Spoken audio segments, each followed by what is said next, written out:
नमस्कार friends and students.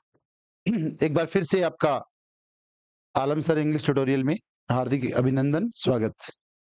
अपना topic चल रहा है जो कि अपन ने सिखाया था, डायरेक्ट इनडायरेक्ट स्पीच।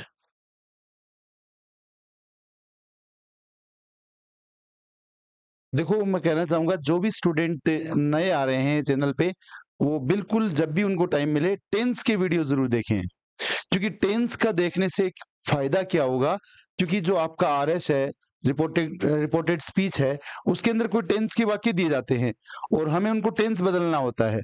जब आपको टेंस की पहचान नहीं करनी आती, टेंस को आइडेंटिफाई आप ढंग से नहीं कर पाते, तो कुछ दिक्कतें होती हैं। मैं ये तो नहीं कह सकता कि फुल्ली दिक्कत होगी आपको, लेकिन थोड़ी बहुत समस्याएं आती हैं। आप कर सकते हो, ऐसा कोई दिक्कत नहीं है, लेकिन वो भी वीडियोस जरूर देखते रहें आप साथ साथ में, जब भी आपको समय मिलता रहे। ठीक है, तो अपना आज का जो वाक्य है, पिछली क्लास में मैं आपको असर्टिव वाक्य करवा के आया हूं और आज की क्लास में मैं आपको समझाने वाला हूं इंटेरोगेटिव सेंटेंस को। इंटेरोगेटिव सेंटेंस जो होता है, प्रश्नवाचक वाक्य जिसको हम बोलते हैं, मतलब इनका जो काम होता है, इनका काम क्या होता है इंटेरोगेटिव सेंटेंस का? अगर हम बेसिक की बात करें, टू आस्क क्वेश्चंस, प्रश्न पूछना इनका कार्य होता है।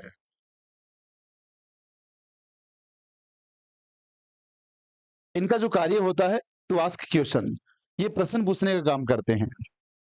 जो भी स्टूडेंट्स हैं, मैं उनका कहना चाहूंगा, बार बार आपसे निवेदन कर रहा हूं, पहले आप लोग क्या करें, जिनको थोड़े बहुत आ रहे हैं वो क्वेश्चन को पढ़े, अपने रफ कॉपी में आंसर निकालें उसका। ठीक है, उसके बाद में मैं इसको सॉल्यूशन करवाता हूं, और जिनको नहीं आ रहे हैं वो पूरे वीडियो को ध्यान से देखते रहे, फिर समझे अगले क्वेश्चन को वो खुद ट्राई करें बाद में कि इसका आंसर क्या हो सकता है। बिल्कुल आप सपोर्टिंग आंसर लेके आएंगे। देखो, इनका काम होता है प्रश्न पूछना। इंटेरोगेटिव वाक्य को अगर हम लोग समझें, इंग्लिश में इंटेरोगेटिव वाक्य को अपन डिफाइन करें तो ये दो प्रकार के होंगे। मैं आपको क्या करवा रहा हूं, क्वेश्चन सोल्व विद कॉन्सेप्ट। अब जैसे अपन ने डायरेक्ट इनडायरेक्ट स्पीच लेके चले हैं, तो सबसे पहले मैंने असर्टिव वाक्य कराए हैं, इसके साथ साथ में इस तरफ आपके रूल चल रहे हैं। तो जो विद्यार्थी सीखना चाह रहे हैं कि मुझे बनाने नहीं आते, उन लोगों के लिए कहना चाहूंगा वे साथ साथ में अपने नोट्स भी बनाते रहें। ऐसे वाक्य दो प्रकार के होते हैं, एक वाक्य होते हैं एचवी वाले और एक वाक्य होते हैं WH वर्ड वाले। दो सेंटेंस कहलाए, WH वर्ड सेंटेंस भी बोल सकते हैं इनको अपन, और HV वाले वाक्य, हेल्पिंग वर्ब वाले वाक्य। समझ गए? HV वाले जो वाक्य होते हैं, HV वाले वाक्य होते हैं, वो मतलब उनका जवाब हमेशा यस या नो में रहता है। या तो उनका जवाब यस में आएगा या नो में आएगा। किसी से हम ये से पूछते हैं कि क्या तुम ये कार्य करते हो? भाई, मैंने आपसे पूछा क्या तुम नोट्स बनाते हो? कोई बोलेगा यस बनाता हूं, कोई बोलेगा नहीं बनाता हूं। तो जवाब तो आपका दो चीजों में आएगा ना, या तो यस में या नो में। उन्हीं सेंटेंस को अपन एचवी वाले वाक्य कहते हैं। और इनका जवाब जो होता है ना, WH वर्ड का, वो हमेशा स्थिति के अनुसार दिया जाता है। कैसे? कहाँ रहते हो, क्या करते हो, कब उठते हो, कब पढ़ते हो, कौन से कोचिंग में क्लास लेते हो, तो आपके आंसर अकॉर्डिंग टू सिचुएशन आएंगे। एक पहचान तो इनकी ये होती है। दूसरी कॉमन पहचान ये रहती है, इन दोनों ही वाक्यों के अंत में आपको हमेशा क्वेश्चन मार्क, यानी प्रश्न पूछा है भाई, तो प्रश्नवाचक चिन्ह तो आएगा ही ना, क्यों नहीं आएगा? जब आप प्रश्न पूछ रहे हैं तो ऑब्वियसली स्पष्ट है बात कि इंटेरोगेटिव मार्क वाक्य के एंड में आएगा। रीट वाले विद्यार्थियों की बता दूं कि बहुत जल्दी आपकी वैकेंसी का अनाउंसमेंट होने वाला है। उम्मीद है सितंबर में आपके अनाउंसमेंट हो जाएंगे, तो आप बिल्कुल तैयार रहें। इसके लिए हम लोग टेस्ट सीरीज भी चलाएंगे, इंग्लिश की ओनली फॉर बात कर रहा हूं फिलहाल, और बाकी सब तो जो कंटेंट है वो तो मैं आपको यूट्यूब पे पढ़ा ही दूंगा पूरा का पूरा, कोई दिक्कत नहीं है।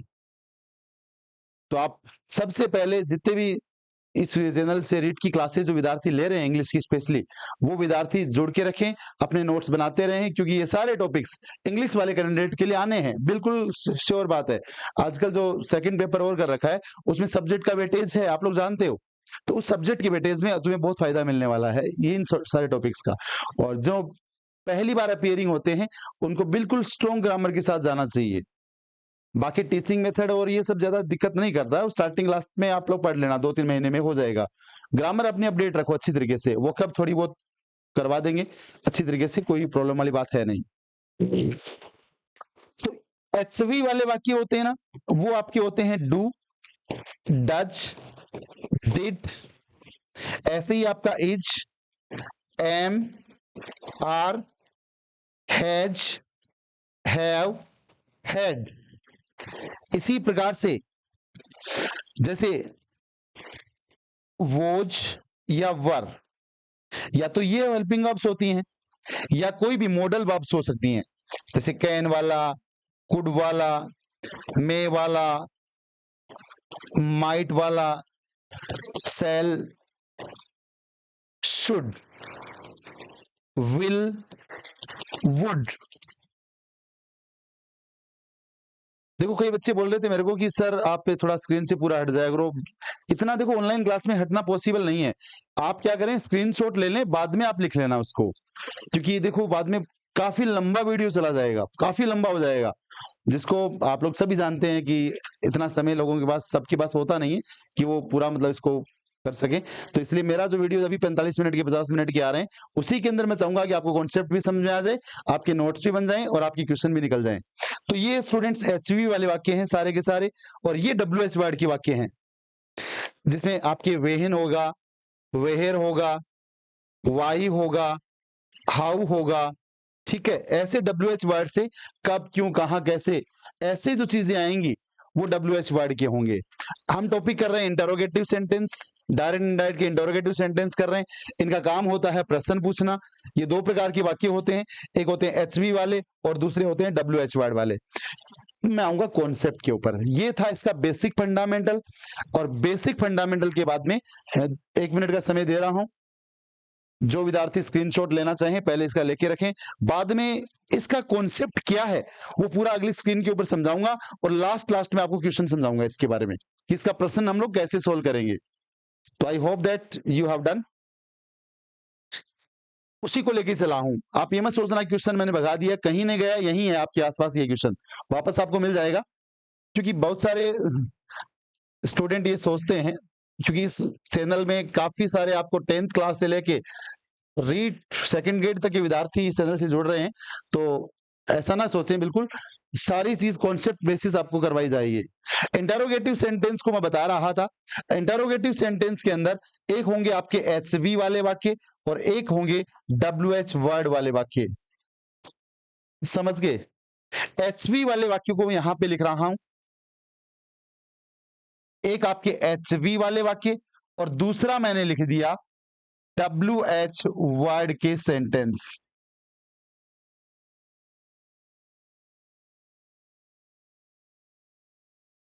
अब देखो क्या चेंजेस आप लोग करेंगे। सबसे पहला चेंज आरबी में होता है, जैसे एसेरेटिव के अंदर सेड टू को हम लोग टोल्ड में कर रहे थे, इसी प्रकार से यहां पे आरबी में सेड टू जो है जनरली या तो आस्क्ड में आएगा या इंक्वायर्ड में आएगा। आस्क्ड या इंक्वायर्ड, पूछना होता है ना, उसी को हम लोग बोलते हैं इंक्वायर, पूछा, इंक्वायर्ड, आस्क्ड या इंक्वायर्ड, जनरली ये रहता है। भाई कोई किसी से पूछेगा, भाई सीधी सी बात है, डब्ल्यूएच वर्ड वाक्यों में भी सेड टू जो है वो आस्क्ड में हो जाएगा या इंक्वायर्ड में हो जाएगा, टेंशन नहीं रखना। बाकी आपको ऑप्शन देके रखेगा, आपको पता लग जाएगा ऑप्शन के, वाक्य के भाव के अनुसार देख लेना, कोई समस्या नहीं है। सेकंड बात हम लोग कंजक्शन की करते हैं। कंजक्शन में एचवी वाले वाक्यों में कंजक्शन जो जुड़ेगा वो इफ या वेदर आएगा। स्टूडेंट्स ध्यान रखना, बार बार वाक्य आएंगे, बार बार वाक्य आएंगे एचवी वाले, डब्ल्यूएच वर्ड, क्योंकि हमारा आज का जो कॉन्सेप्ट है वो यही है, इफ और सॉरी हेल्पिंग ऑफ वाले और WH वर्ड वाले वाक्यों को सोल्व करना। तो इसका जो कंजक्शन है स्टूडेंट्स आपका इफ आएगा या वेदर आएगा, और इसका जो कंजक्शन है वो स्टूडेंट्स जो WH वर्ड आया है वही WH वर्ड इसका कंजक्शन हो जाएगा। अब यहां तक का कॉन्सेप्ट हमें समझ में आया। भाई जो स्टूडेंट ये सोच रहे हैं कि यार मैं पढ़ा नहीं हूं, क्वेश्चन मैं कैसे सोल्व करूंगा, बिल्कुल डरने की आवश्यकता नहीं है। मैं भरपूर आपका सहयोग कर रहा हूं। बिल्कुल जो कॉन्सेप्ट जितना लगना चाहिए वो टॉपिक के साथ क्वेश्चन सीरीज तो इसलिए चला रखी है कि पढ़ने के बाद हमारा पता चलना चाहिए। भाई आप अपने गांव में दौड़ रहे हो, दौड़ रहे हो, दौड़ रहे हो, अरे भाई एक बार दूसरे लड़कों के साथ दौड़ के तो देखो, अपने आप को पता चलेगा कि आप कितना पीछे हो या आगे हो। समझ रहे हो? क्वेश्चन निकाला करो तभी तो पता चलेगा। इंग्लिश में कहावत है कि एनालिसिस इज मस्ट। आपको खुद की जांच करनी जरूरी है समय समय के ऊपर, मैं कितना पानी में हूं। क्वेश्चन सीरीज देखते रहे बराबर, उनका आंसर निकालें तो आपको पता चलेगा। और बहुत जल्दी मैं कह रहा हूं काफी सारे क्वेश्चंस की PDF में आपको भेजने वाला हूं। अभी थोड़ा सा समय लगेगा क्योंकि अभी हम स्टार्टिंग किया है। बाकी 5 वीडियोस के अंदर जो आपका सहयोग रहा है सभी स्टूडेंट्स का, बिल्कुल भरपूर आप लोग दबा के नोट्स बना रहे हो, दबा के आप पढ़ रहे हो, शानदार आप लोगों का मतलब कोऑपरेशन मिल रहा है। और उम्मीद है इससे भी दुगुना हो जाएगा आने वाले दिनों में। आपकी मेहनत और हमारी मेहनत रंग लाएगी, इसमें कोई डाउट नहीं है। अब देखो स्टूडेंट्स, डायरेक्ट स्पीच के अंदर वाक्य इस संरचना में होता है। HV वाला वाक्य इस संरचना में होता है, बिल्कुल दिमाग में रख लो। आप जो गलतियां करोगे वो भी बताऊंगा मैं, और मैं लिख लेना अपनी कॉपी में दीवार पे। एग्जाम में जिस दिन तुम गलती करके आओगे ना वही गलती यहां मिलेगी। आप तुमसे अगर गलती होगी इंटेरोगेटिव वाक्य को डायरेक्ट स्पीच से इनडायरेक्ट स्पीच में बदलने की गलती अगर होगी तो जो मैं इस वाक्य में जो बताऊंगा वही गलती करोगे, गारंटेड कह रहा हूं। इसलिए उस गलती को पहले से ही नोट करके रखो कि गलती नहीं होनी चाहिए, किसी भी स्थिति में नहीं होनी चाहिए। क्योंकि जब आपको पहले से ही बता दिया गया वहां पे खड्डा है भाई, मत जा मत जा मत जा मत जा, और तुम कह रहे हो जाऊंगा जाऊंगा जाऊंगा और गिरूंगा, तो भाई कोई रोक थोड़ी ना पाएगा। नो वन विल, है ना, हेल्प यू। तो आपको पहले से बता दिया गया है ये गलतियां होने वाली हैं। ये आपका देखो, ये वाक्य ऐसी संरचना में मिलने वाला है आपको। चाहे WH का होगा तो इसके आगे WS लग जाएगा, कोई फर्क नहीं पड़ेगा खास। ठीक है। IDS की अगर हम बात करें तो कंजक्शन लगाने के बाद में बस सीधी सी बात है, ये जो सब्जेक्ट के पहले HV आ रहा है ये ध्यान दें, यहां पे बहुत बड़ा कॉन्सेप्ट निकल के आएगा। क्या निकल के आएगा? सब्जेक्ट के पहले HV आएगा। और इनडायरेक्ट स्पीच में जब आप जाएंगे ना तो कंजक्शन के बाद में, कंजक्शन के बाद में आपको क्या लेके आना होगा? सब्जेक्ट। और बहुत सारे बच्चे यही गलती करते हैं, जो ऊपर सवाल लिखा रहता है उसका यूं का यूं बदल देते हैं। गलती उनकी नहीं है क्योंकि उनको दिख रहा है, और आदमी जो दिखता है वह जरूर करता है, सुनने पे विश्वास नहीं करेगा। अब मैं यहां पे अंगुली रख के बोलूंगा ना कान पे अंगुली रखो, तो सब बच्चे यहीं रखेंगे, मोस्ट ऑफ यहीं रखेंगे। तो ये होता है दिखने और सुनने में फर्क, इसको भी आपको समझ के चलना है।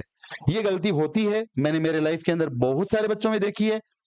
पहले समझाता हूं कॉन्सेप्ट, उनको बताता हूं कि ये गलतियां होंगी, क्योंकि जब हम कर रहे होते हैं ना हम एक्साइटेड हो जाते हैं सवालों को लेकर कि यार ये सीधा सा आ गया, can you do this, can का कुड हो जाएगा, बस हो गया। अरे भाई आपको कंजक्शन के बाद में सब्जेक्ट लेके आना है। समझ गए? अरे समझ गए? समझ गए बोल के बताना मेरे को लास्ट में, सर समझ गए। उसके बाद में HV आना चाहिए, फिर आपका MV आना चाहिए, बाद में आपका ऑब्जेक्ट आना चाहिए, या जो भी वाक्य का पार्ट है, वाक्य का हिस्सा है वो आपको लगाना है। और ये क्वेश्चन मार्क जो आ रहा है वो आप नहीं लगाना है, और फुल स्टॉप आपको लगा देना है। तो ये तो है इसका कॉन्सेप्ट, छोटा सा कॉन्सेप्ट। हम कर रहे हैं आज इंटरोगेटिव सेंटेंस, समझिएगा। इंटरोगेटिव वाक्य कितने प्रकार के? 2 प्रकार के। कौन कौन से सर? HV वाले और WH वर्ड वाले। पिछली स्क्रीन में समझा के आया हूं। HV वाले कौन से होंगे, कैसे वाक्य होंगे, काम क्या होगा, अपनी लाइफ में क्या काम है उनका, समझ गए? इंटरोगेटिव WH वर्ड वालों को अपनी लाइफ में काम क्या है? अरे भाई कहीं भी जाते हैं, कहाँ रहते हो, क्या करते हो, कहाँ पढ़ते हो, कौन से इंस्टीट्यूट में पढ़ते हो, क्लास कब लेते हो, कौन सी क्लास लेते हो, रियल लाइफ में हम क्वेश्चन पूछते रहते हैं, और जो क्वेश्चन हम लोग पूछते रहते हैं वही आपके WH वर्ड के सेंटेंस होते हैं। ये उनका लाइफ में भी इंपॉर्टेंस है। अब जरूरत क्या पड़ी डायरेक्ट से इनडायरेक्ट की, क्योंकि डायरेक्ट तो सीधा जैसे बोला वैसा का वैसा बोल दिया गया, ना उसमें टेंस चेंज है, ना प्रोनाउन चेंज है, ना कोई एडवर्ब चेंज है। तो हमें इनडायरेक्ट स्पीच बनाते समय सारी चीजों का चेंजेस करने होते हैं। तो सेड टू बदल जाएगा, एचवी वाला है तो आस्क्ड में या इंक्वायर्ड में, WH वर्ड वाला है तो आस्क्ड में, इंक्वायर्ड में। देखो करीबन मेरे को 7-8 मिनट हो गए होंगे, एक भी क्वेश्चन मैंने नहीं करवाया आपको अभी तक, और क्वेश्चन मैं आपको 5-7 करवा के जाऊंगा आज। लेकिन ये मान के चलिए इसका कॉन्सेप्ट आपको क्लियर हो जाएगा। कल आपको इसी के ऊपर प्रैक्टिस करना है। क्वेश्चन मैं आपको दूंगा। डायरेक्ट स्पीच में एचवी वाला वाक्य, एचवी वाले वाक्य ऐसे होंगे, सब्जेक्ट के पहले एचवी आएगा, फिर एमवी और फिर ऑब्जेक्ट। आईडीएस जब आप करेंगे, जो भी आपका कंजक्शन है वो कंजक्शन लगने के बाद में आपको सब्जेक्ट लेके आना है। सब्जेक्ट के बाद में आपको एचवी लगाना है, फिर आपको एमवी लगाना है, फिर ऑब्जेक्ट, और अंत में फुल स्टॉप आपको लगा देना है। समझे? अब मैं वापस क्वेश्चन पे आता हूं जहां पे हम लोग थे। देखो स्टूडेंट, मेरे पास जगह अब कम रहेगा थोड़ा सा, लेकिन हम इसी के अंदर कोशिश करेंगे कि इसी को फुलफिलमेंट करें। नई स्क्रीन मैं नहीं लूंगा, क्वेश्चन आपको हट जाएगा फिर नई स्क्रीन दोबारा लूंगा तो, क्योंकि एक स्क्रीन पे आपको कॉन्सेप्ट मैं आपको समझा के चलाऊं। देखो ही सेड, कई बार ऐसे आएगा, देखो ही सेड सीता, इसका मतलब उसने सीता से कहा। यहाँ पे ही सब्जेक्ट है। अरे एक बात बताऊं आपको, कोई भी ऐसा वाक्य नहीं होगा डायरेक्ट स्पीच का, कैसा, जिसके अंदर सब्जेक्ट नहीं आया हो, जिसके अंदर सब्जेक्ट नहीं आया हो। सब्जेक्ट जरूर आएगा। एक बच्चा पूछता है कि क्या ऑब्जेक्ट का आना जरूरी है? बिल्कुल जरूरी नहीं है। तो सर हम कैसे बदलेंगे ऑब्जेक्ट वाले केसेस को? बिल्कुल आप लोग उस स्थिति में ऑब्जेक्ट मानना पड़ेगा, मी को, हिम को, हर को, लेकिन सब्जेक्ट तो कंपलसरी है। कोई बोलेगा तो सही, टीचर ने कहा, अब टीचर ने किससे कहा होगा? उनसे कहा होगा, कोई बात नहीं है। ऑब्जेक्ट हिडन हो सकता है, हिडन का मतलब छुपा हुआ हो सकता है ऑब्जेक्ट, लेकिन सब्जेक्ट तो आएगा ही आएगा। ये आपकी आरवी है, उसमें सब्जेक्ट होगा ही होगा। ये जरूरी नहीं कि इसके अंदर ही रहे, आगे भी आ सकता है। तो देखो ही सेड सीता, उसने किससे कहा? सीता से कहा। इसका मतलब सीता इसका ऑब्जेक्ट है। क्या बोला वो? वेहन का मतलब कब होता है, इज यहां पे एचवी आ गया है। द नेक्स्ट ट्रेन, उसने ये बात बोली कि अगली ट्रेन कब है। भाई प्लेटफॉर्म पे, स्टेशन पे होगा, वहां पे अगले को पता नहीं होगा। अब कई बच्चे बोलेंगे क्लास में कि सर वो वेयर इज माई ट्रेन वाला ऐप चला लेगा। तो भाई सबको नहीं आता ना, कोई बूढ़ा आदमी भी हो सकता है, नहीं नॉलेज हो, पढ़ा लिखा नहीं हो, तो पूछता ही है, आज भी पूछता ही है वो। ध्यान रखना आप लोग, ये WH वर्ड का सेंटेंस आपका हो गया। अब देखो, अब पहले चीज आपको सिखा के आया था, ऑप्शन को डिलीट करना सीखना आपको आना चाहिए। मैं कह दूं पहला नहीं आएगा, बहुत सारे जवाब बच्चे सोच रहे हैं पहला नहीं आएगा, क्योंकि सेड टू का सेड टू तो रहना ही नहीं, आस्क्ड तो होना ही है। पहला तो गया, एक ऑप्शन गया। दूसरा दो, यहां पे बी भी हो सकता है मेरे हिसाब से, अभी तक ये भी हो सकता है और ये भी हो सकता है। इसका मतलब एक प्रश्न में 3 ही ऑप्शन मिले मुझे अब इस टाइम। एक कॉन्सेप्ट सीखकर इतनी बात समझ में आई कि ऑप्शन 3 ही है अपने पास अब इस टाइम। आगे देखो, ये सब्जेक्ट हो गया, ये आपका आरबी का काम आपने कर लिया। इसके बाद में हम लोग क्या पढ़ के आए? देखो स्क्रीन पे आपको मिलेगा, यहां पे मैंने सिखाया था कि कंजक्शन लगने के बाद में आपका क्या लगना चाहिए था? सब्जेक्ट लगना चाहिए। यहां पे देखो आप लोग ध्यान से देखो, ये बात समझ में आ गई। मान के चलो आपने आधा काम कर लिया है, कंजक्शन के बाद में क्या लगाना है? सब्जेक्ट लगाना है। अरे सॉरी, वापस आओ, ये रहा। इसका मतलब यहां पे तो देखो अबाउट लगा हुआ है, इसका मतलब अबाउट तो कोई सब्जेक्ट नहीं होता, प्रीपोजिशन होता है, ये नहीं आएगा। यहां पे देखो, अब मेरे पास मेरा जो आंसर है वो 50-50 होने की सही संभावना बन गई है मेरी। बिल्कुल पहली क्लास में ही आप क्यों ना आए हो, बिल्कुल आपके कॉन्सेप्ट सही होंगे। पहली बात तो कहते हैं ना, जब शेर जंगल में निकलता है ना, कलेजा ऐसे करके निकलता है कि डरना नहीं है भाई, सीधी सी बात है। इंग्लिश हो तो क्या हो, फ्रांस सिखा दो, हमें क्या प्रॉब्लम है, सिखाने वाला होगा कोई ना कोई, सीख लेंगे। वैसे बोले बोले वैसे करेंगे, करोगे तो आपका आंसर निकल के आते रहेंगे, क्या दिक्कत है। और ऐसे ही वाक्य आपके एग्जाम में आएंगे, उनको टिक करके आना है, और ये टिक ठीक ठाक कर दिया तो खाते में पैसे आने लग जाएंगे। बात इतनी सी है, इतना सा फंडा है लाइफ का, ये अपना लो। वेहन, ये WH वर्ड है और ये भी WH वर्ड है। इसका मतलब अभी तक बी और डी बराबर चल रहे हैं। मुझे सब्जेक्ट लगाना है, सब्जेक्ट भाई इसका द नेक्स्ट ट्रेन है। देखो नेक्स्ट ट्रेन यहां भी लिखा है इसने, द नेक्स्ट ट्रेन यहां भी लिखा है। कितनी बारीकता है उत्तर में। अब यहां पे लिखा है वोज और यहां पे लिखा हुआ इज। मैंने आपको कहा था पिछली क्लास में कि आरवी का टेंस अगर पास्ट हो तो आर एस का टेंस भी पास्ट हो जाएगा। हाँ, वो जो एक्सेप्शंस थे, अपवाद थे, वो मैंने लिख के बताए हैं। जो स्टूडेंट सेकंड वीडियो में आ रहे हैं, प्लीज इसके बाद में पूरा करने के बाद में पहले तो ये क्लास पूरी देखना और उसके बाद में प्रथम वीडियो जरूर देखना, क्योंकि उसके अंदर इसका बेसिक कॉन्सेप्ट है। अभी तो इंटरोगेटिव का बेसिक कॉन्सेप्ट बता रहा हूं वैसे तो मैं, लेकिन उसके अंदर असेरेटिव है, लेकिन टेंस संबंधी बातें उसमें पूरी मैंने खोल के बताई हैं। तो यहां पे स्टूडेंट्स इज का तो वोज होता है, इज नहीं हो सकता, इज तो प्रेजेंट ही हो गया। इसका मतलब ये भी कट गया। बचा क्या? अरे बचा क्या? बी। बी बच गया और बी आपके प्रश्न का उत्तर हो गया। ऐसी स्थिति बनती है जब आपको आंसर निकालने के लिए क्या कॉन्सेप्ट था, कितनी बड़ी रामलीला लिखी थी, मिनटों में इसका आंसर निकल के आ गया। यही चीजें आपको फॉलो करनी है। बार बार आपसे लोगों से कह रहा हूं, ज्यादा से ज्यादा स्टूडेंट्स को पहुंचाइए। ये जो वीडियो देख रहा है, ऐसा नहीं है कि उसके घर में, उसके परिवार में, उसके रिश्तेदारी में स्टूडेंट्स नहीं है। हो सकता है तुम्हारे एक सब्सक्राइब बटन से और शेयर बटन से आपका कोई रिश्तेदार, आपका कोई बंधु, भाई बंधु कोई अच्छी जगह सेट हो जाए, अच्छी जगह जॉब लग जाए, तो हमें बहुत अच्छा लगेगा और आपको तो लगेगा ही लगेगा, क्योंकि आपकी वो मुसीबत में काम भी आएगा। इसलिए सब विद्यार्थियों से मेरा ये रिक्वेस्ट है, मेरा आपसे निवेदन है, अभी इसको चैनल को प्रमोट करो ताकि हमें काम करने की ऊर्जा मिलेगी। और बाकी मैं आपको बार बार कह रहा हूं, आपने जो किया है उसके लिए हम बहुत बहुत बहुत थैंकफुल हैं आपके प्रति। स्क्रीनशॉट ले लीजिएगा, पिछला स्क्रीनशॉट तो मैंने आपको दे दिया था पहले ही, और ये क्वेश्चन पहले ही आपको कॉन्सेप्ट आपको समझाया हुआ है। आंसर आपको केवल करना था और आंसर आपका बी आंसर आपका आ गया है। मैं 1 मिनट इसलिए रुक रहा हूं, कुछ स्टूडेंट्स की आज डिमांड थी कि सर आप 1 मिनट थोड़ा साइड में हो जाया करो ताकि हमारे को कॉन्सेप्ट अच्छे से मतलब हमारा स्क्रीनशॉट ले पाए, क्योंकि वैसे भी आप थोड़े पतले ज्यादा हो तो दिक्कत आती है। तो ये थोड़ी सी बच्चों की रिकमेंडेशन के लिए मैंने ये कार्यक्रम थोड़ा सा इधर आके बोल रहा हूं। तो होप दैट आपने लिख लिया होगा अब तो, और बाकी आप स्क्रीनशॉट के नोट्स से लिखते रहना। अगला क्वेश्चन, ये मैंने पूरा कॉन्सेप्ट समझाया यहाँ पे। अगला क्वेश्चन यहाँ पे आ गया।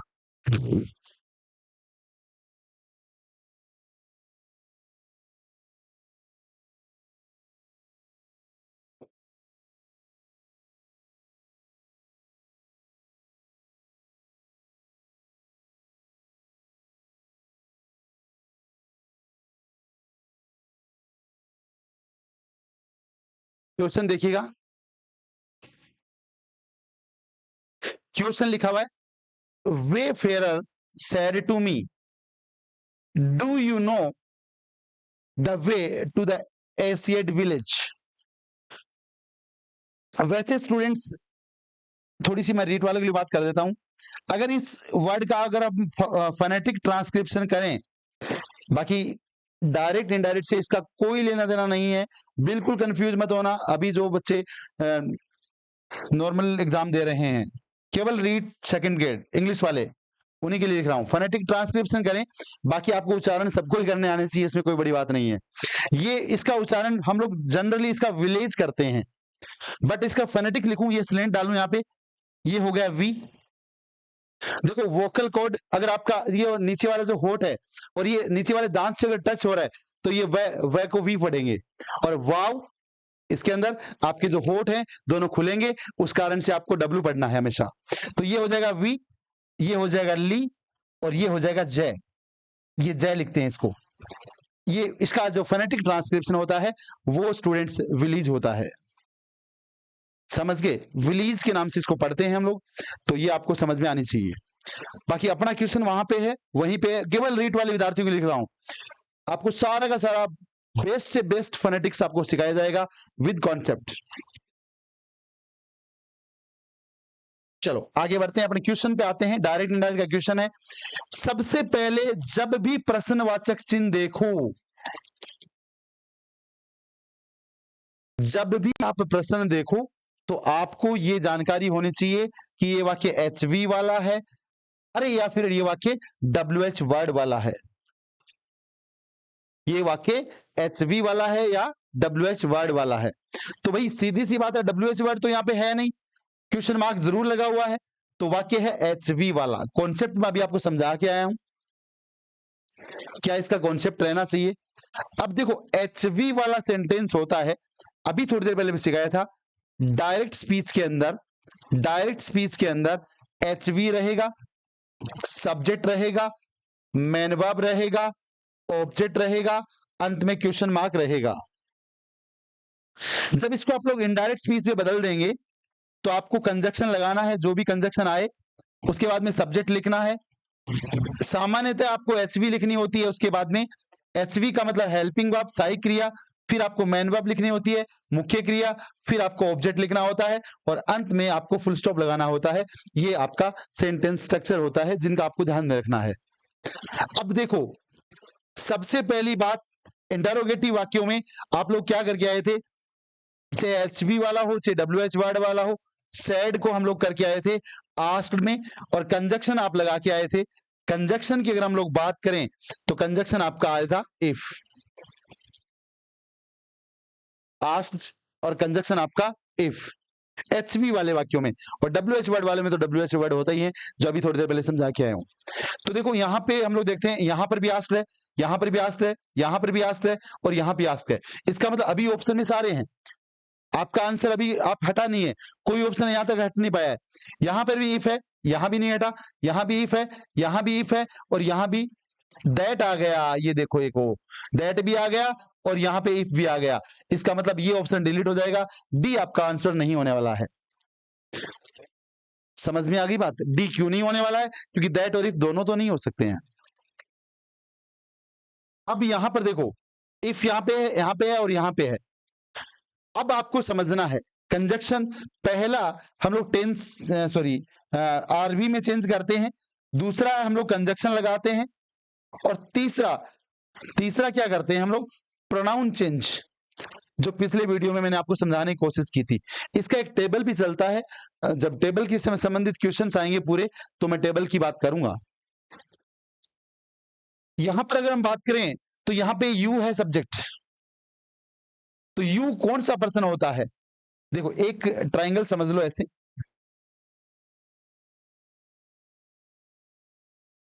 इसमें होते हैं आई और वी, इसमें होता है यू, इसमें लिख दिया मैंने ही, सी, इट, दे और कोई भी नाउन, कोई संज्ञा है, मतलब ये समझना आप।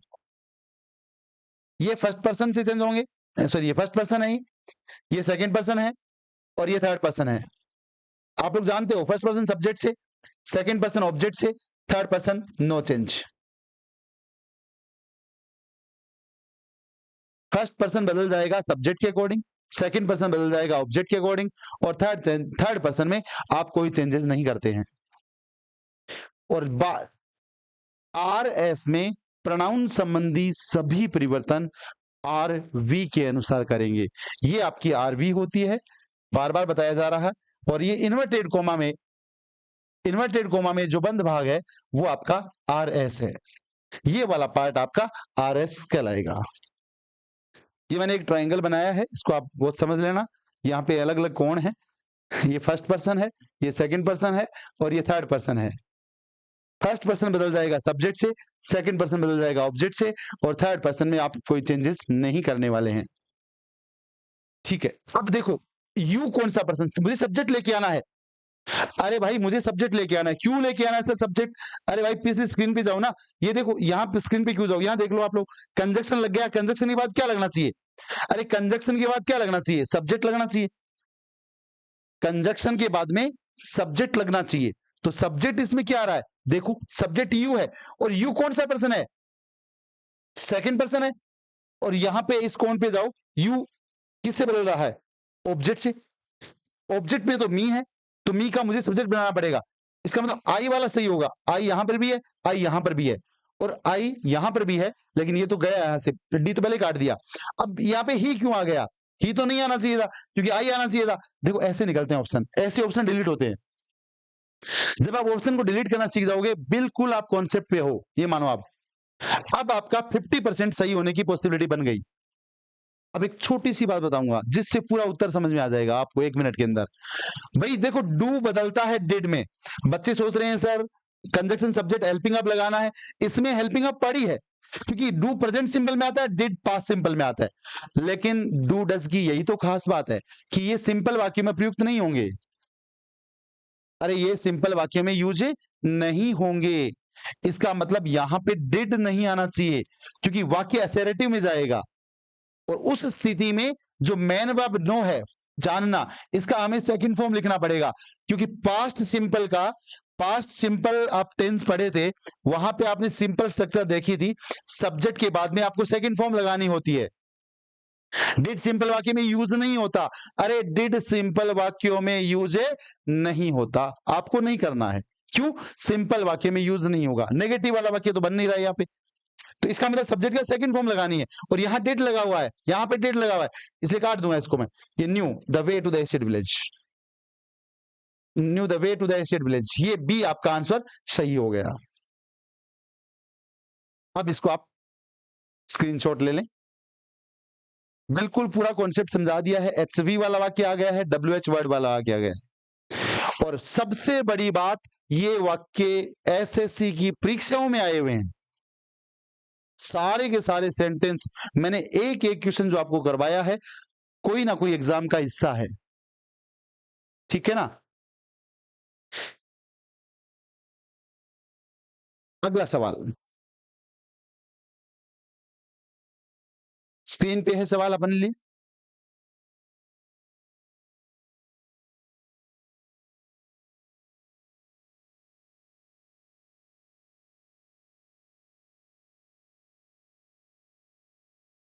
सवाल लिखा।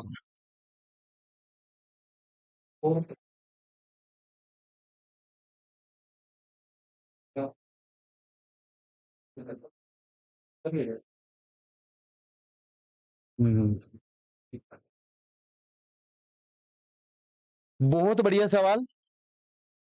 देखो क्या कहता है, सी सेड टू मी, उसने मुझसे कहा। क्या बोली? What can I do for you dear, मैं तुम्हारे लिए क्या कर सकती हूं, मैं आपके लिए क्या कर सकती हूं। तो मैंने उसको जवाब दिया, बरसात हो रही है, गरम गरम पकौड़े बना दे। समझ गए? तो ऐसी चीजें आप लोगों को समझनी होंगी, ऐसे वाक्य आ जाते हैं, उनको हमें कैसे करना है। तो यहां पे देखो, ये वाला आपका आरवी है, और ये वाला आपका आरएस है, ठीक है। यहां पे देखो डब्ल्यूएच वर्ड का ये वाक्य है,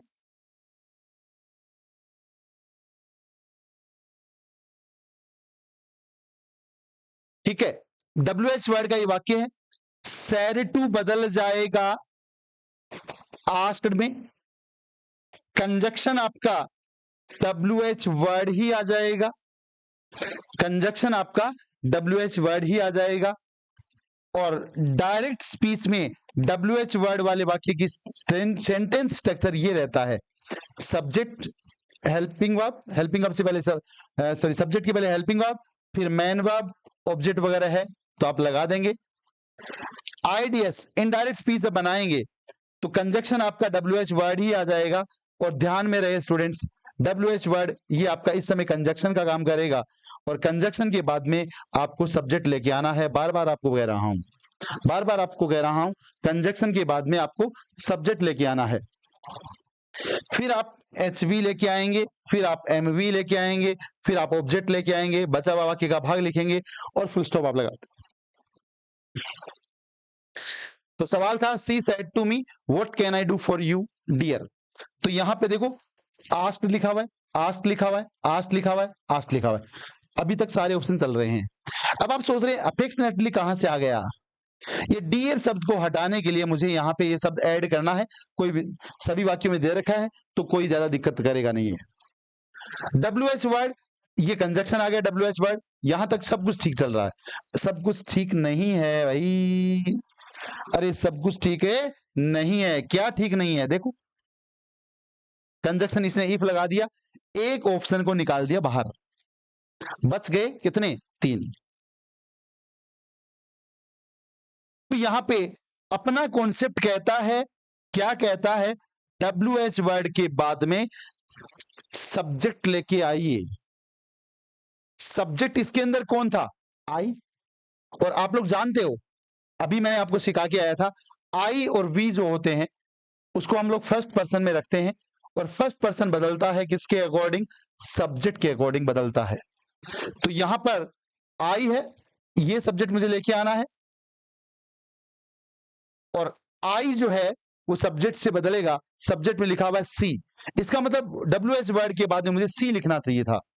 तो सी कहां लिखा हुआ है ये देखेंगे, यहां तो नहीं लिखा हुआ है, काट दो, यहां लिखा हुआ है रख लो एक बार के लिए, यहां पे नहीं लिखा हुआ है, काट दीजिएगा।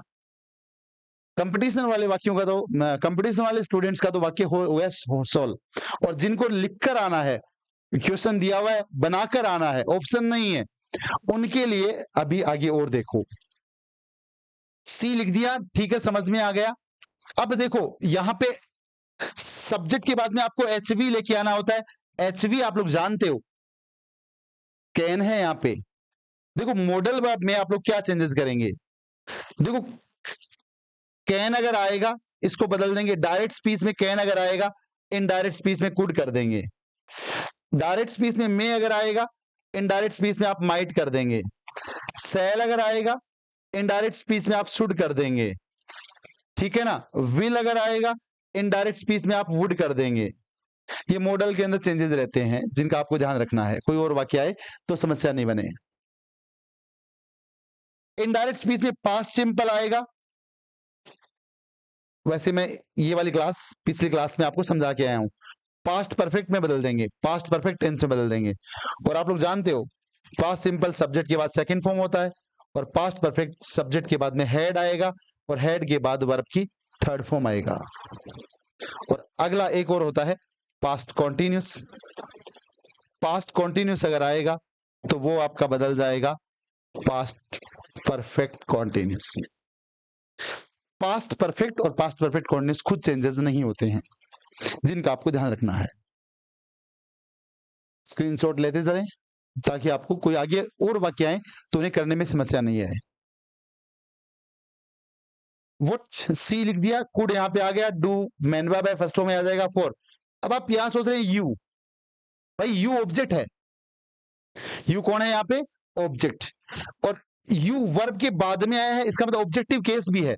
और आप लोग जानते हो यू सेकंड पर्सन होता है, और सेकंड पर्सन बदलता है किससे, ऑब्जेक्ट से। ऑब्जेक्ट में क्या लिखा हुआ है, मी, तो यहां पर मैंने ऑब्जेक्टिव केस में मी ही लिखूंगा। और यहां तो ये खैर ए तो अपना उत्तर नहीं है, जो कारण आपको बताए थे वही कारण यहां पे लग रहे हैं, तो बी आपका आंसर हो जाएगा। बच्चों कोई भी चीज की समस्या हो आप पूछें, कमेंट के माध्यम से हमें बताएं, ये चीज है सर, ये चीज मेरे को समझ में नहीं आई, तो अगली वीडियो जब हम लोग अपलोड करेंगे तो उसका पूरा आपको ध्यान रखा जाएगा। जो भी आपको समस्या फील कर रहे हैं 12th क्लासेस की वीडियो अपलोड करने थे आज, तो किन्हीं कारणों से आज नहीं हो पाए हैं, तो कल हम लोग उसका स्टार्ट करेंगे। और ना केवल 12th क्लास का बल्कि जितने भी कंपटीशन की तैयारी करने वाले विद्यार्थी हैं वो भी ध्यान रखें, कंजक्शन का टॉपिक आपको करवाए जाएंगे आगे। ये अपनी जगह चलता रहेगा।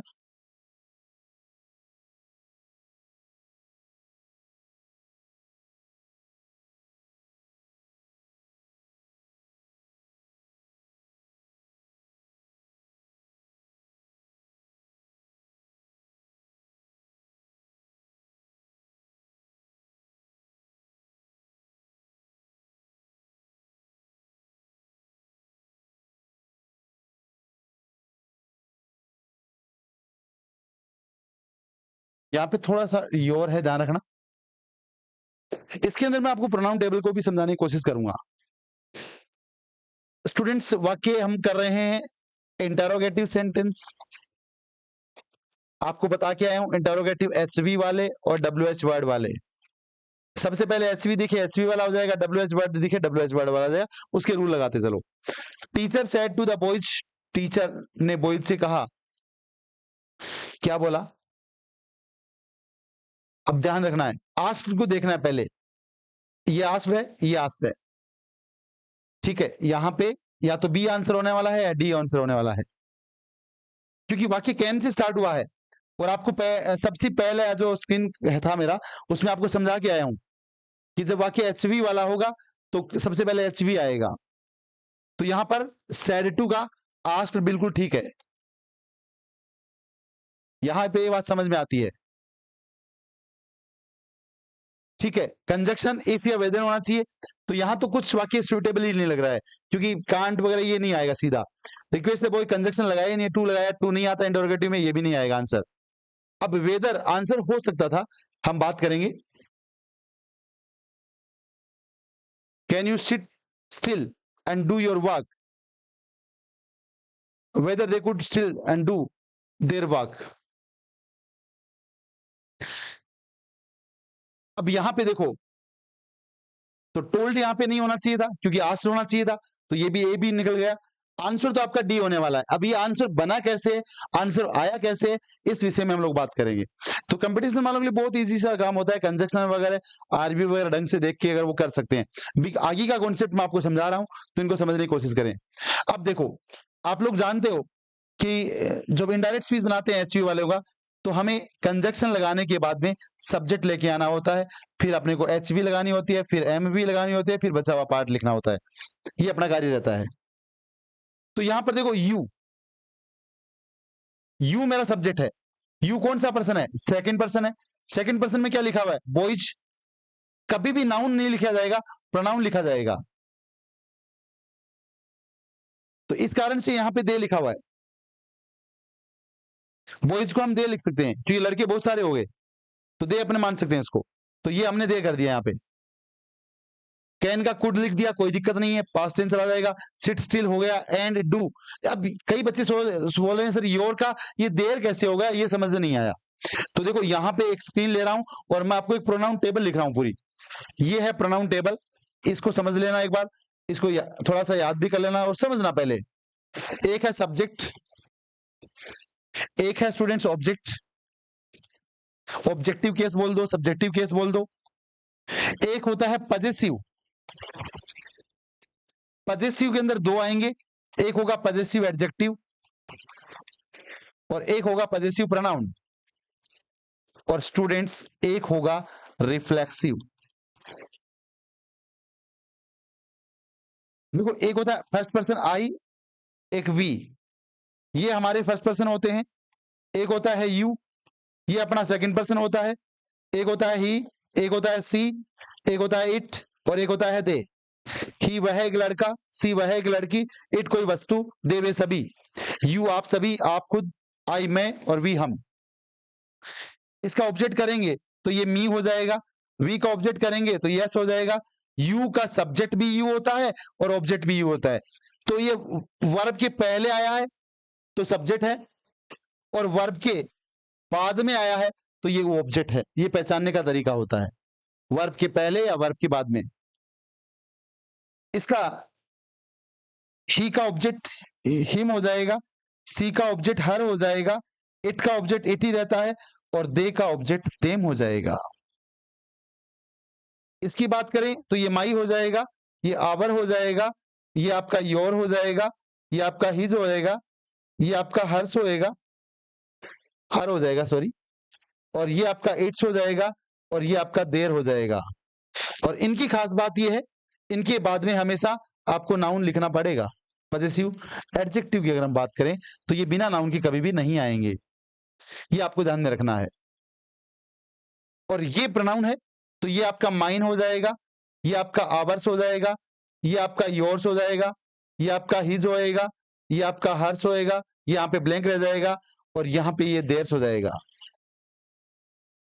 रिफ्लेक्सिव की बात करें तो ये आपका माई सेल्फ हो जाएगा, ये आपका आवर सेल्फ हो जाएगा, ये आपका योर सेल्फ होता है और योर सेल्फ दोनों होता है, ये आपका हिमसेल्फ हो जाएगा, ये आपका हर सेल्फ हो जाएगा, ये आपका इट सेल्फ हो जाएगा और ये आपका देम सेल्फ हो जाएगा।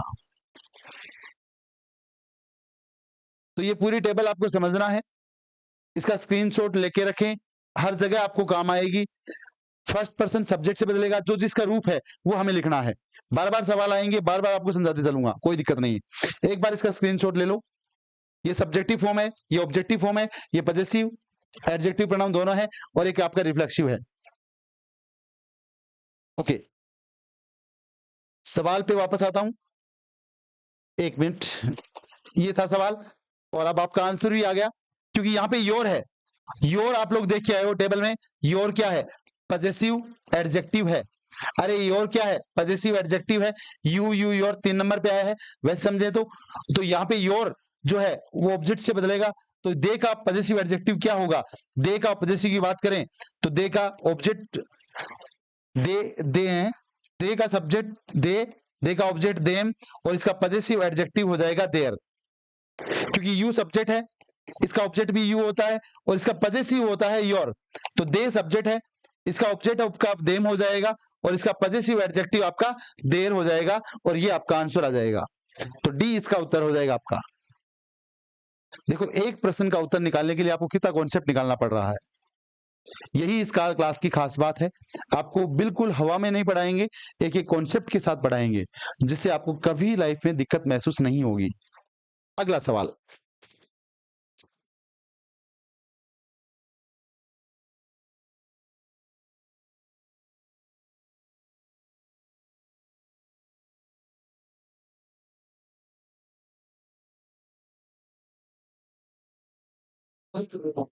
अब देखो students, the teacher said to the student, एक ही विद्यार्थी से कहा है, देखो, why were you absent yesterday, आप कल क्यों अब्सेंट थे? टीचर ने स्टूडेंट से कहा। तो भाई सीधी सी बात है, डब्ल्यू एच वर्ड का वाक्य आस्क्ड होना चाहिए, आस्क्ड है। इन्फॉर्म्ड तो नहीं आना चाहिए, दैट भी नहीं आता, कंजक्शन भी, सी कट गया, आस्क्ड है। इसका मतलब मेरे पास ए बी और डी में से आंसर होने वाला है, क्योंकि बार बार बताने की जरूरत क्या है? सेड टू क्या है? आस्क्ड में आना है, कंजक्शन डब्ल्यू एच वर्ड लगना है, डब्ल्यू एच वर्ड, दैट आ गया इसलिए कट गया है, डब्ल्यू एच वर्ड। अब यहां पर मुझे सब्जेक्ट लेके आना है, डब्ल्यू एच वर्ड के बाद में। अरे भाई, डब्ल्यू एच वर्ड के बाद में आप क्या लेके आते हो? इनडायरेक्ट स्पीच में सब्जेक्ट लेके आते हो। सब्जेक्ट कौन है? यू। यू किससे बदलेगा? स्टूडेंट से।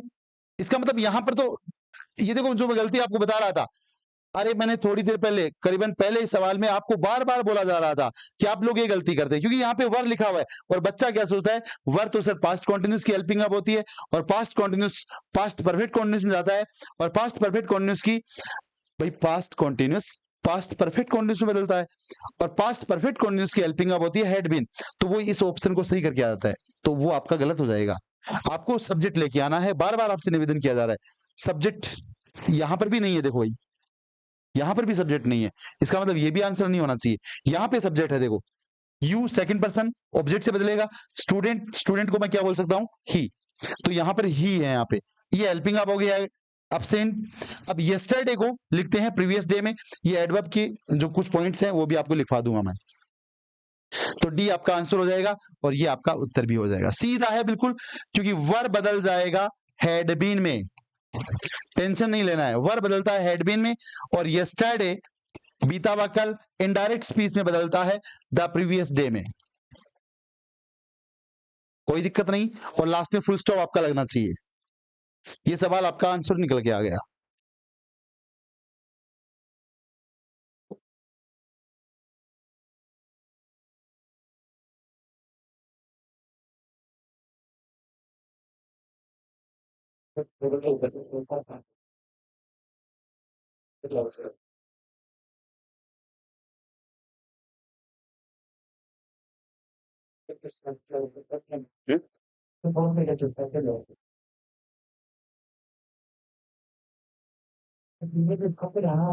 अच्छा,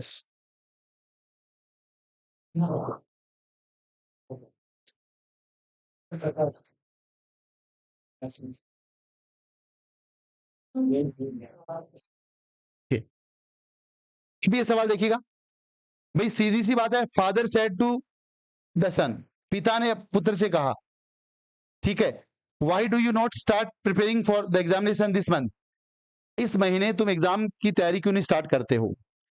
सभी बोलते हैं कब से ही कर दो। आस्क WH वर्ड का है, टोल्ड नहीं होना चाहिए, ठीक है, इंक्वायर हो सकता है, कोई दिक्कत नहीं है, ये थोड़ी सी यहाँ पे कुछ नहीं आएगा, इंक्वायर्ड द सन ही है यहाँ पे। अब देखो हम लोग को बदलना है, सेड टू WH वर्ड का है स्टूडेंट्स, बदल देंगे आस्क में। कंजक्शन की बात करें WH वर्ड ही हो जाएगा, तो फादर आस्क्ड द सन, ठीक है, WH वर्ड वाई आ गया। अब देखो यू सब्जेक्ट लेके आना है, यू कौन सा पर्सन, सेकंड पर्सन, ऑब्जेक्ट से बदलेगा, ऑब्जेक्ट में लिखा हुआ है द सन, इसको मैंने ही मान लिया, ठीक है। और do not, do Dutch, do और नॉट, ये प्रेजेंट सिंपल का नेगेटिव वाक्य है, तो ये पास्ट का नेगेटिव बनेगा, और दिस बदलता है दैट में, बिल्कुल सीधा है, क्योंकि ये प्रेजेंट सिंपल का, प्रेजेंट सिंपल जो टेंस आपने पढ़ा है उसका नेगेटिव सेंटेंस है,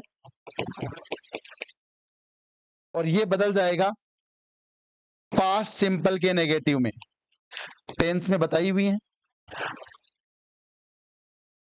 और ये आपका दिस बदलता है, पास्ट में जाते हैं तो दैट के अंदर,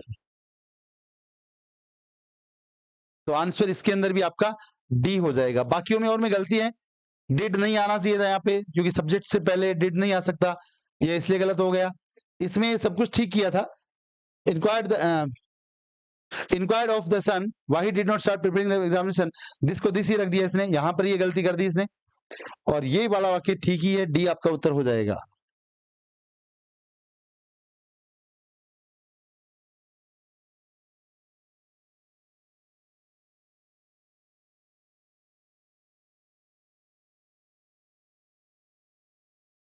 What did you eat last night? asked my mother.